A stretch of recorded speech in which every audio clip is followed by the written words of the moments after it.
네, 안녕하세요. 선TV 김대규 PD입니다.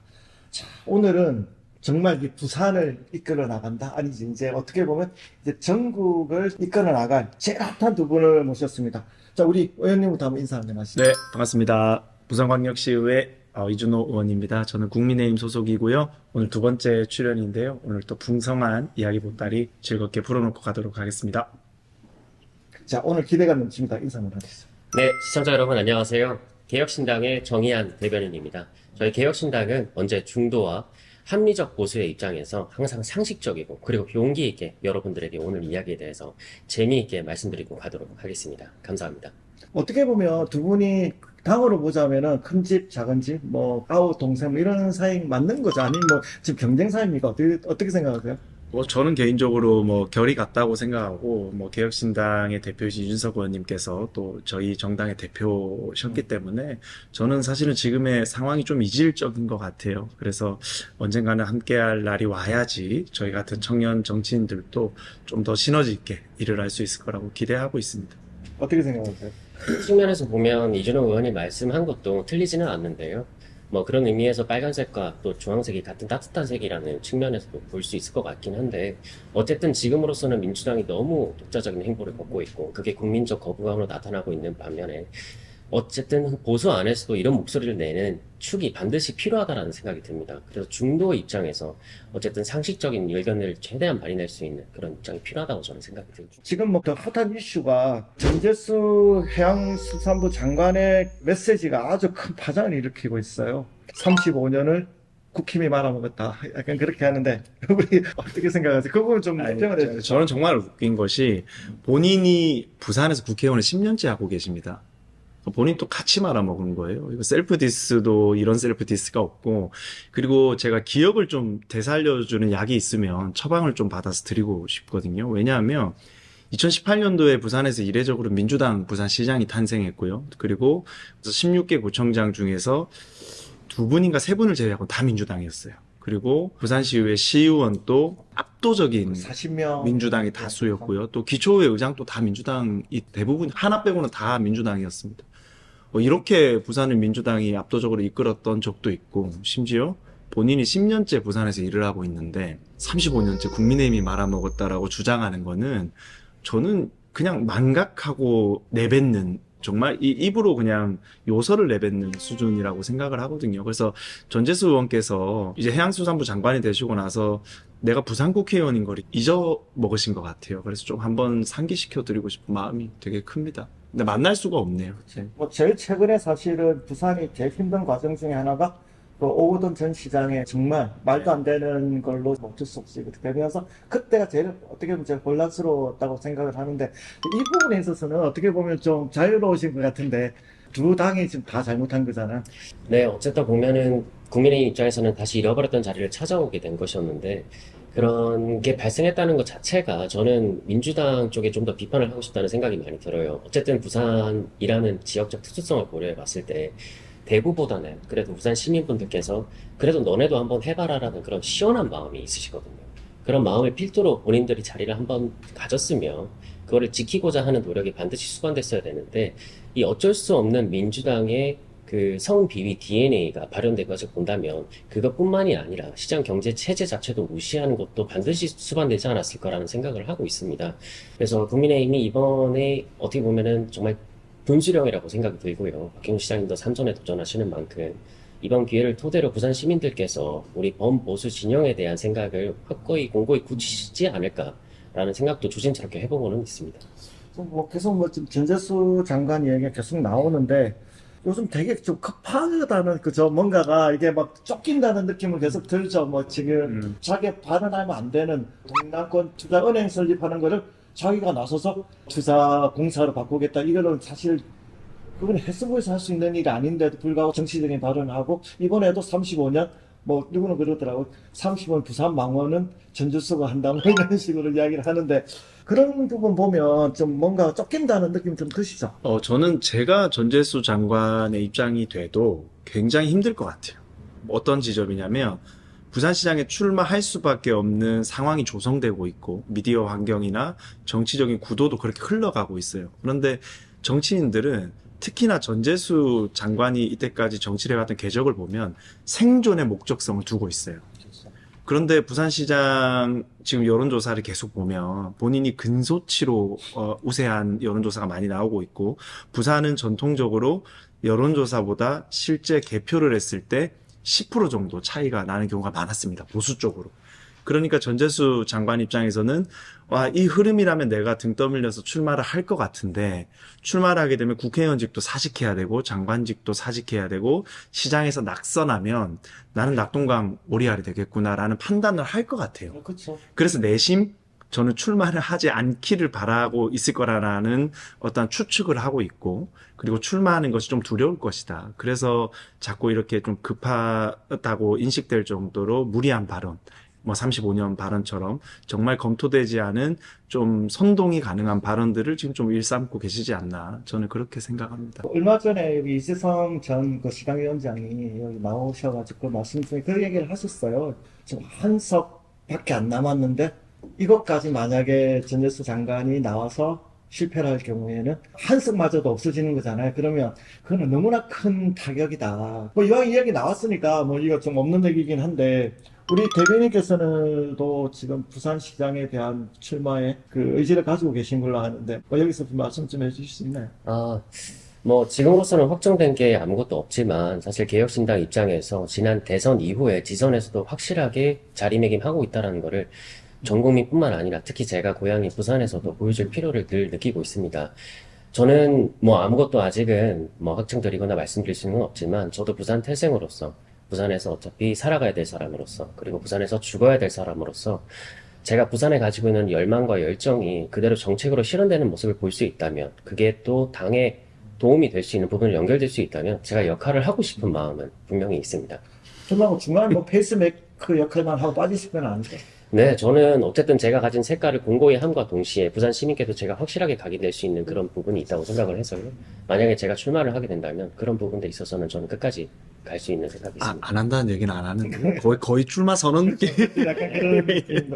근데 뭐 저는 지금 뭐 어떤 과정 속에서는 충분히 많은 그 다양성이 담보돼야 또 부산 시민들도 다양하게 시각을 느낄 수 있는 계기가 될 거라고 생각을 하는데, 또 이렇게 국힘 입장에서 보면 그렇게 뭐 좋은 소식은 아니잖아요. 같은 보수 입장에서는. 저희는 뭐 당연히 박형준 시장께서 3선을 준비하고 계시고, 정책이라는 것은 연속성이 있어야 돼요. 뭐 박형준 시장께서 추구하시는 정책들의 면면을 살펴보면 사실은 저는 이명박 전 대통령의 색채가 많이 묻어 있다고 생각하거든요.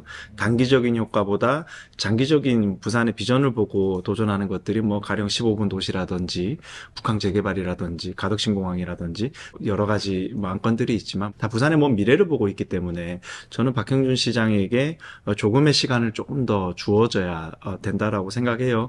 근데 개혁신당이 어느 분이 출마를 하실지 또 완주를 하실지는 모르겠지만, 진짜 정말 국민의힘이 절박하게 보수를 사수해야 되고 부산을 사수해야 되는 입장에 있기 때문에 개혁신당이 저는 꼭 도와줄 거라고 생각합니다. 이준석 대표나 또 계시는 정의한 대변인께서 정말 진정성 있게 보수를 사랑하는 분들이시거든요. 그래서 꼭 국민의힘을 도와주시지 않을까 저는 생각하고 있습니다. 이건 지금 한번 짚고 넘어갈 얘기가 있는데, 개혁신당이 저번 네. 이제 우리 이준석 대표 같은 경우에 사실은 그 부산은 가덕신공에 대한 큰 비전을 가지고 있잖아요. 그 부분에 대해서 좀 부정적인 것 때문에 사실 부산에서 그 부분에 대한 여론이 많이 큰 여론 지탄을 받았어요. 사실 그거 알고 계시겠지만 그 부분은 지금도 개혁신당이 가덕신공항에 대한 부분은 변함이 없으신가요? 아무래도 지난 대선을 통해서 이제 가덕 신공항이 어떻게 논의될지는 이준석 대표님께서 말씀하신 사안이 있지만, 결국에는 부산 시민이 염원하고 현실적으로 이루어지기 바라는 그런 염원에서 저는 나왔다고 생각을 하고요. 어쨌든 이번 지선에서도 그런 부분들이 충분히 내부적으로 논의돼서 부산 시민들께서 원하시는, 그리고 정책적으로 충분히 함양될 수 있는 부분으로 저희가 구심점이 모여지지 않을까 생각하고 있습니다. 가끔 우리 그 장동혁 대표도 참 헷갈려 하셨잖아요. 참 대표님들은 그런 게 힘드실 것 같아요. 이게 전국 상황을 봐야 되지 않은 지역에 가면 또 지역 상황을 봐야 되다 보니까. 자, 그러면 정치인 한 10개가 있는데 하나만 짚고 넘어가도록 하겠습니다. 실비로 부동산 정책이 나왔습니다. 먼저 이 부분에 대해서 지금 한 달 경과를 보시고 어떤 생각 드세요? 저는 그 자연이랑 자유시장 경제체제랑 똑같다고 생각해요. 그 초성도 똑같거든요. 자연, 자유, 지읒, 이응인데요. 가령 이런 것들이 있어요. 한 시골 마을에 사슴이 너무 많아서 이제 이 사슴을 어떻게 처리를 할까 고민을 한 거예요. 그래서 늑대를 풀었습니다. 늑대를 풀어서 사슴을 잡아먹게 만들어서 우리가 자연 생태계를 보존하자라는 이런 판단에서 늑대를 공수해 와서 풀었어요. 그런데 상상치도 못한 결과가 나옵니다. 늑대가 사슴이랑 체급이 비슷하다 보니까 집에 있는 고양이, 강아지, 가축을 잡아먹기 시작하는 거예요. 그래서 결론은 그 늑대를 들였던 마을의 이장은 탄핵되고 결국에는 사슴도 잡지 못하고 오히려 초가삼간 집에서 키우는 가축만 태우고 또 길을 돌아다니는 우리 어린이들이 늑대 때문에 무서워서 밤에 외출하지 못하는 엄청난 부작용이 생기거든요. 그러니까 저는 이것도 부동산 시장도 똑같은 맥락에서 봐야 돼요. 이 자유민주주의 자본주의 국가에서 이 부동산이라는 거는 누군가 자꾸 개입하면 안 됩니다. 억지로 개입하면 상상치도 못한 곳에서 부작용이 일어나거든요. 근데 우리는 이런 이 규제를 통해서 부동산을 잡겠다라는 것을 학습을 했어요. 노무현 정부 때 학습했고 문재인 정부 때 학습했습니다. 이거 3번이나 반복하면 이거는 공범이 아니고 주범인 거예요. 그래서 이재명 정부가 저는 2번 실패했던 이런 강하게 지역을 조이는 이런 대책을 또 내놓은 것은 저는 정말 이 공범을 넘어서 주범까지 가고 있는 상태다. 정말 이 역사에서 심판받을 만한 정책을 내놨다라고 저는 평론하고 싶습니다. 대변인께서는 최근까지 또 건설사 대표로 계셨잖아요. 네. 그래서 아주 관심도 많으시고 이 부분에 대해서 철저하게 분석을 많이 하시는데 지금 상황 어떻게 보십니까? 저는 참 참담한 심정입니다. 이것만큼 나쁜 정책이 없는 것 같아요. 건설회사 대표로서는, 국민의 한 사람으로서는 모든 부분에 있어서 이것만큼 나쁜 정책은 없다. 왜냐하면 삼성물산이 하고 있는 레미안에 전국의 현장이 지금 멈춰 있는 상태입니다. 10월 31%. 그 이유는 사실 레미안이 2년 동안에 산재가 한 번도 없었어요. 그럼에도 불구하고 이번 중대재해처벌법 때문에 모든 현장을 멈추고 다시 재점검에 들어가는 것 자체가 주택시장의 위축을 의미합니다. 포스코 외에도 네. 레미안까지. 그러니까 레미안까지. 왜냐하면 중대재해처벌법이 너무 무섭다 보니까 그런 측면에서 봤을 때 공급이 저하되는 것은 물론이고 이 민주당의 정책이 그런 부분에 있어서 정말 공급도 저하시키면서 수요도 전혀 예상치 못하고 있는 부분들이 많이 나타나고 있는데 이게 가져올 결과는 무조건 명백한 거죠. 사실 통계조차도 제대로 들여다보지 않고 지난 기재부 국감 때 저희 당의 이제 천하람 의원님께서 구윤철 부총리, 기재부 장관하고 질의했던 내용 중에 가장 중요한 핵심 포인트가 뭐였냐면 사실 주택법 시행령 63조 1항에 보면 주거 제한 지역으로 설정하려면 그 지정하는 날 전달부터 3달의 통계를 봐야 되는데 그 전전달만 봤던 것이죠. 7월하고 8월, 6월까지. 사실 9월이 통계에 반영이 됐더라면 제외됐을 지역이 정말 많았습니다. 그런데도 불구하고 그렇게 발표를 강행한 걸 보면 통계에 대한 부분들도 본인들이 너무 좀 안 보는 게 아닌가. 문재인 때부터 시작된 그런 통계 조작 DNA가 여기에도 그대로 발현되는 것이 아닌가에 대한 의문을 가질 수밖에 없는 것 같아요. 저도 지금 처음 들었는데 사실 레미안이 멈춰 있다는 거는 공급이 솔루션인데 공급을 지금 막고 있는 거잖아요. 맞습니다. 막고 네. 있는 거 있고 모든 정책은 오픈돼야 된다고 그러잖아요. 오픈된 상황에서 시장의 논리에 따라서 움직이는 게 그게 이제 민주주의고 어때 하나의 자본주의의 역할인데 깜짝 발표를 하고 사람 놀래키는 정책이 이 부동산 정책인 것 같아요. 이런 정책이 이렇게 지금 자본주의에서 나온다는 게 참, 이게 맞는 건가 생각이 드는데, 뭐 어떻게 생각해요? 그러니까 저는 이 정책에서 가장 나쁜 지점이 뭐라고 보냐면 이 정책의 내용적인 측면은 괜찮을 수도 있어요. 물론 저는 내용에 동의하지 않지만 일부 일각에서는 동의할 수도 있습니다. 하지만 정말 나쁜 것은 갭 투자라는 것을 나쁘게 낙인 찍었다는 게 첫 번째예요. 갭 투자라는 거는 어떻게 보면 서민이 은행의 대출을 통해서 공부를 해서 투자를 해서 신분 역전을 할 수 있는 기회이기도 합니다. 그런데 물론 갭 투자가 너무 성행하고 갭 투자가 다반사가 되는 사회는 막아야겠지만 갭 투자를 적극적으로 서민들이 공부해서 자기의 능력으로 또 신분 상승할 수 있는 기회를 열어줘야 되거든요. 그런데 대출을 막고 갭 투자라는 것이 마치 나쁘다라고 사회적 낙인을 찍는 것이 민주당이다. 전 첫 번째로 나쁘다고 생각하고 두 번째는 국민들은 하지 말라고 이렇게 낙인 찍고 옥죄 놓고 자기네들은 다 했다는 거예요. 이 정책을 만든 차관조차도 갭 투자를 해서 돈을 벌어갔다라는 거예요. 이것은 저는 국민들을 정말 기만하고 모욕하는 거라고 생각하거든요.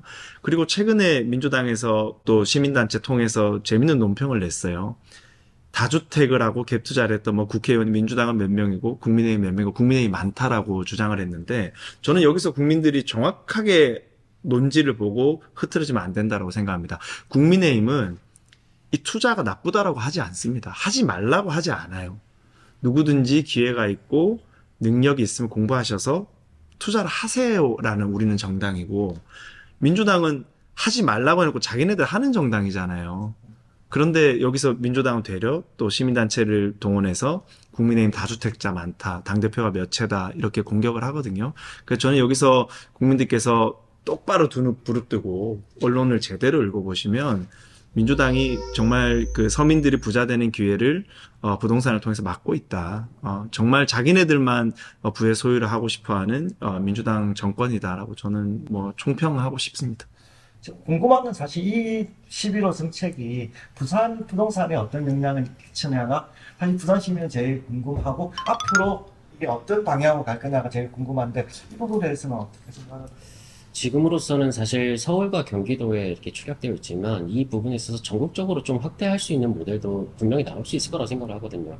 물론 이 11호 대책 자체가 풍선 효과를 막기 위해서 했다고 금융위랑 국토부에서 발표를 했지만 사실 이거에 대해서 영향을 받는 건 사실 전 국민입니다. 이 모든 거에 있어서 금융으로 다 연결되어 있기 때문에 부산도 거기에 있어서 지금으로서는 전세에 있어서 전세라는 그렇게 많이 뚜렷하게 보이고 있지는 않지만 결국에는 여기에 영향을 받고 거기에 대해서 문제를 호소하는 분들이 나오지 않을까 저도 생각하고 있습니다. 어쨌든 이게 멈추고 있는 건 사실이잖아요. 전문가로서 어떻게 보면 건설사 대표 전문가로서 어떤 부분이 제일 좀 중요하다고 생각하세요? 지금 제가 알기로 삼성 그린코아의 회장님과 회장님 아드님이 지금 중대재해처벌법으로 또 감옥에 들어가는 걸로 알고 있거든요. 그런 측면에서 봤을 때 거기도 어떻게 보면 부산을 기반으로 한 또 기업이고 저도 어떻게 보면 부산에서 이렇게 건설회사에 몸담고 있었던 사람으로서 중앙에서 이런 정책들이 찍어 누를수록 기업은 정말 비명을 지를 수밖에 없고 그리고 삼성 레미안도 저차도 지금 모든 현장을 멈추고 있는 상황에서 결국에는 공급이 수반되어야 되는데 그렇게 건설회사들이 눈치만 보고 정말 알짜배기 안전하고 조그만 것만 찾아다니다 보면은 결국에는 이게 의료 대란하고 비슷한 시점으로 흘러갈 수가 있다. 의사들도 자기가 필수 의료 물론 하고 싶죠. 근데 거기에서 수반되는 사고들이나 이런 것들을 물론 막아야겠지만 필연적으로 발생하는 사고들에 있어서 자기가 무한 책임을 져야 된다면 지금 건설사와 마찬가지로 필수과보다는 오히려 피부과에 쏠리는 현상이 나타나듯이 건설사도 어떻게 보면 큰 건설사들 위주로 아래 건설사들이 먹어야 될 그런 좋은 작은 알짜배기 현장들을 다 가져가는 모습을 보면서 이 산업 자체가 붕괴될 수 있는 위험 소지가 저는 굉장히 크다고 보고 있습니다. 그래서 지금으로서는 부산시가 할 수 있는 그런 모든 규제나 기업을 도와주는 부분들을 해야겠지만 아무래도 한계가 있다고 저는 볼 수밖에 없는 것 같아요. 이 부분은 좀 이야기를 하셨는데 어떻게 생각하세요? 예, 우선은 뭐 기업이 일할 수 있는 환경을 조성해 줘야 되는 게 정치의 첫 번째 덕목입니다. 뭐 초등학생도 알 수준인데 기업이 자유롭게 일하고 영리를 할 수 있어야지 더 많은 일자리가 생기고 또 사회 재생 사업도 가능하고 그리고 그 많은 분들이 또 돈을 벌어 가셨을 때 또 가정생계를 꾸려가고 이게 너무나 단순한 시장 원리예요. 그런데 지금 이재명 정부는 자꾸 기업이 일하기 힘든 상황, 중대재해처벌법도 그렇고요. 그리고 기업을 자꾸 돈 많이 벌어가는 나쁜 집단으로 낙인 찍거든요. 그래서 지금 사회적 낙인에 대해서 자꾸 말씀을 드리고 있는데 갭 투자하면 나빠. 기업 오너들 돈 많이 벌어가서 나빠. 그리고 대법원장 또 나빠. 누구 나빠. 이렇게 좌표 찍고 낙인 찍어서 자꾸 기업의 영리를 방해하는 행위들은 정말 나쁜 겁니다. 뭐 가령 삼성전자 같은 경우에 지금 부활을 해서 다시 정상 궤도로 돌아가고 있지만 좌파 정부에서 삼성을 가장 많이 괴롭힌 것은 누구나 전 국민이 아는 사실이거든요. 그래서 저는 자꾸 민주당에서 이렇게 건설 기업들을 옥죄고 일할 수 없는 환경을 만들어가는 것은 정말 대한민국의 먼 미래를 봤을 때 정말 힘든 상황을 조성하고 있다고 생각하고 부산으로 축약해서 보면 부산에 있는 건설사들은 사실은 수도권 건설사들보다 조금 영세입니다. 그렇기 때문에 더더욱 중앙정부와 지방정부의 적극적이고 전폭적인 지원이 필요한 것인데 여기서 지원이 아니고 규제가 들어오니까 이 영세한 건설사들이 못 버텨 내는 거예요. 그래서 건설을 하려는데 대출이 막혀서 건설사들이 도산하고 이런 상황을 방지하기 위해서 저는 이재명 정부가 정말 진정성 있는 마음으로 두 팔을 걷고 이제 나설 때가 됐다라고 봅니다. 네, 여기서 조금만 더 첨언을 드리자면 사실 민주당이 기업에 가지는 그런 적대시하는 시선이 그대로 주택 공급에서도 나타나고 있는데 LH 주도로 이제 토지 공개념을 도입하면서 민간은 조금 참여할 수 있는 여지는 주지만 사실상 LH 국가 주도로 개발을 하게 되면서 물론 집값을 낮추겠다는 그런 일환으로서 맞는 정책이긴 하지만 저는 이거들이 굉장히 우려가 되는 게 국가가 땅을 소유하고 국민은 아파트만 가져라 하게 되면 국민께서는 그 재산 소유권을 나중에 온전히 실행할 수가 없게 돼요. 땅의 상승분에 대해서는 내가 국가에 요청을 해도 어쨌든 국가 건데 그걸 내가 어떻게 할 수 있겠냐라는 허탈감만 빠질 수 있고 이 배급이잖아요. 큰 측면에서 봤을 때는 주택도 배급을 받고 그 모든 측면에서 배급에 익숙해져 가게끔 하는 게 아닌가 저는 그런 생각이 듭니다. 이게 참 부동산 정책을 보면서 그죠? 뭐 뻔하잖아요. 이게 어떻게 갈 거라는 게 너무 뻔한지 알면서도 왜 저렇게 했을까라는 좀 아쉬움이 있긴 한데 이 부분은 이제 좀 더 지켜보도록 하고. 네, 존경하는 부산 시민 여러분, 저희 국민의힘은 정말 진정성 있게 우리 시민들께 충성을 다하는 정책을 잘 만들어내고 있습니다. 가령 오늘 부동산 정책에 대해서 이야기를 했는데요. 지금 이재명 정부가 6억 이상 부동산을 거래하면 국가에 거의 허가를 받아야 되는 수준의 대책을 마련했습니다. 부산 시민 여러분, 우리 대한민국은 자랑스러운 자유민주주의 국가입니다. 개인의 재산은 개인이 선택할 수 있는 국가입니다. 그런데 주택이 일정 이상의 가격이 되면 국가의 허가를 받아야 된다라는 것은 정말 이 정부가 어떤 이념으로 국가를 끌고 가는지에 대해서 우리가 한번 돌이켜 봐야 된다고 생각합니다. 우리 부산 시민 여러분께서 우리 보수와 또 우리 자유를, 대한민국의 자유를 지킬 수 있는 마지막 보루라고 생각합니다. 오늘 방송 잘 보셨을 텐데요. 정말 어느 정당이 잘 이끌어가고 있는지 잘 알아봐 주시면 좋겠습니다. 저희 국민의힘이 더 잘하겠습니다. 저희 부산시의회가 더 잘하겠다는 말씀 꼭 드리고 싶습니다. 감사합니다. 네, 시청자 여러분. 사실상 지금 민주당이 진행하고 있는 전 국민 월세 프로젝트에 대해서 저희 개혁신당도 반드시 목소리를 내야 된다고 생각하고 있습니다. 사실 거래 3건당 2건이 월세인 거죠. 민주당에서도 정확하게 알고 있습니다. 그 김수현 전 청와대 정책실장과 변창흠 전 국토부 장관마저도 자가 보유율이 높을수록 투표에서 보수 성향이 높게 나타나고 말했습니다. 그런 측면들이 지금 정책으로 실현되고 현장에서 나오고 있는데요. 이런 부분들에 있어서 개혁신당도 반드시 자유시장 경제에 기반해서 공급을 필두로 하는 내가 집값을 걱정하지 않아도 되는 사회를 만들기 위해서 싸우겠습니다. 감사합니다. 네, 오늘 나와주셔서 감사합니다. 네, 감사합니다.